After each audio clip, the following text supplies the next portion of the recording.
Salvete omnes, hodie narrabo de Iesu Christo. In principio, Iesus erat Deus. Deus habet tres personas.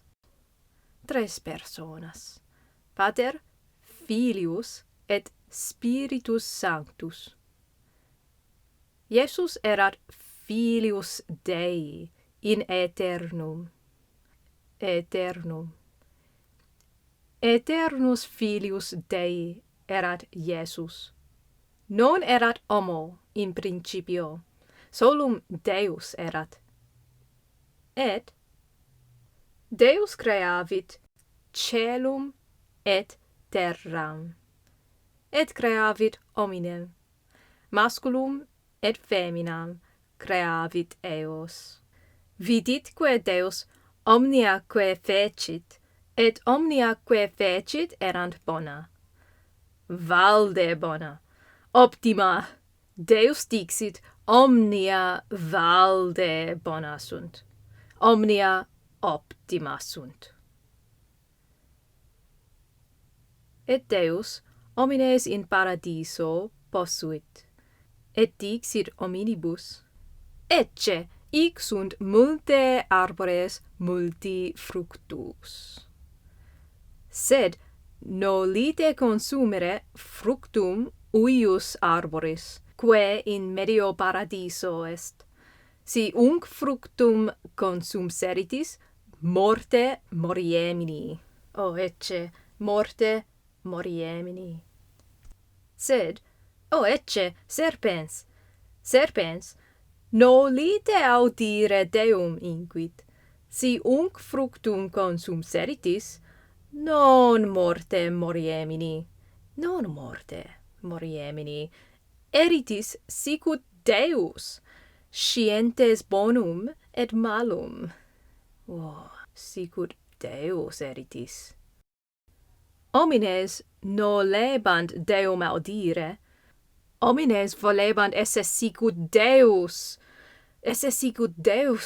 non humiles erant, sed superbissimi, volebant esse Dei, itaque fructum consumserunt. Et mors in terram intravit. Hodie, omnes homines volunt esse sicut Deus, nolunt Deum audire. Omnes homines peccātores sunt, et omnes homines moriuntur. Mors omnes vincit. Sed unus homo non erat peccātor, Iesus Christus. Iesus erat Deus, Filius Dei, olim pater eum ad terram misit ut mortem vinceret. Iesus nunc et Deus et homo est. Iesus est Deus, et Iesus est homo. Iesus et Deus et homo est. Omnes homines moriuntur, sed potestne Deus mori? Deus aeternus est, quomodo potest Deus mori? Sed Iesus est et Deus et homo. Ecce, Iesus cenam consumit. Discipuli cum Iesu cenant. Quod discipuli sunt? 1, 2, 3, 4, 5, 6, 7, 8, 9, 10, 11, 12. 12 discipuli cum Iesu cenant, sed omnes peccātores sunt. Solum Iesus non est peccātor. Ecce, Iesus et discipuli. Iesus discipulis dixit, nolite dormire, spectate. Ego Deum Patrem precar. Iesus Deum Patrem precatur, sed eheu omnes discipuli dormiunt. discipuli non audiunt Iesum. Omnes discipuli dormiunt, ubi Iesus Deum Patrem precatur. Deinde, homines Iesum capiunt, et eum ad Pilatum ducunt. Pilatus rogat, vultisne me eum dimittere an crucifigere. Vultisne me eum dimittere an crucifigere. Homines clamant, crucifige illum. Pilatus, ita vero, inquit, ducit eum ad crucem. Deinde, homines Iesum ad crucem ducunt. Iesus crucem tenet, et lente ambulat. Deinde, in cruce, Iesus mortus est. Iesus erat homo bonus, non erat peccātor, sed Iesus sicut peccātor mortus est. Vir nomine Iosef Iesum mortum in monumento posuit, et monumentum clausit.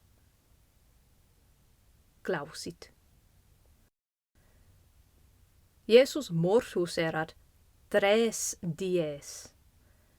Sed tertia die a morte revenit. Iesus mortem vicit. Mors eum vincere non potuit. Nam Iesus Deus est. Mors eum vincere non potest. Deus mortem vicit. Oh, rem mirabilem. Crux est arbor, nonne? Arbor.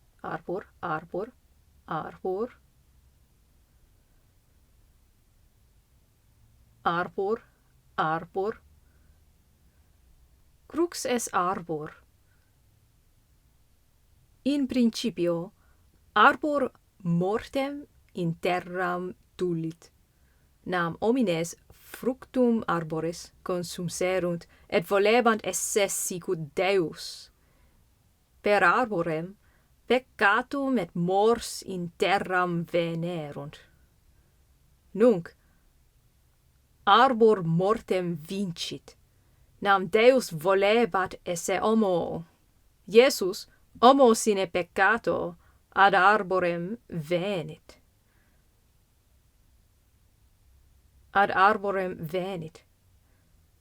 Per arborem, per horribilem crucem, Iesus vicit peccātum et mortem. Christos anesti et necron thanaton patisas, quientis entis nimasi zoin charis amenos.